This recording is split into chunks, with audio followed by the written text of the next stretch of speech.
challenges for us in the industry is that our labour cohort is predominantly male.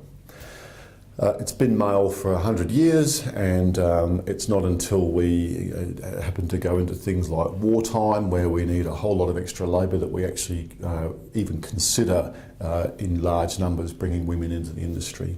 We know that women are extremely capable in this industry. That's been shown through all sorts of awards that have been won, both domestically and internationally. But we still fail at the first hurdle to put women on in any real numbers. So we still only employ 4% of women on tools in the industry. It's about 16% in all parts of the industry, which is, support and admin and sales, but on the tools is 4%. That hasn't changed for a decade.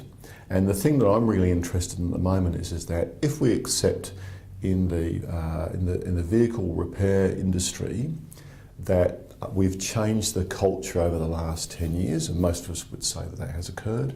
So workshops are cleaner, safer, more attractive. We have tried to spend more time communicating the sort of career paths that are available.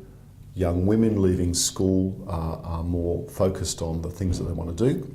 They're more likely to do what they want to do as opposed to what people tell them to do. So they're certainly more independent in their thinking. So you've got a changing culture in the industry, and you've got a youth cohort that's leaving school that's more independent in their thinking, and yet we haven't shifted the dial one iota in terms of the number of women coming into the industry.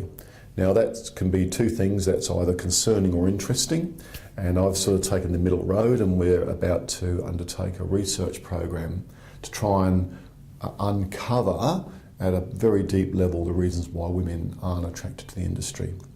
Of course, anecdotally, everybody I ask has got about 5 reasons off the top of their head around it's dirty and it doesn't profile well in schools, and there's a whole range of reasons that people put up. They're the same reasons that were there 10 years ago, and a lot has changed in that 10 years. So I don't accept that the reasons that we had less females in 10 or 20 years ago apply today. It could be women don't want to work on cars, and we don't know that. We understand at a deep level what young people, and young women in particular, think about the industry. It's very hard for us to really throw darts at initiatives that we think are the right things to do. Things like more promotional material, getting a better profile through government. They're all important, and we'd never stop doing that. But unless we can tightly align those actions to the things that young people are thinking about, then we could just be wasting our time. We need to have a much better understanding about young people's perception of the industry.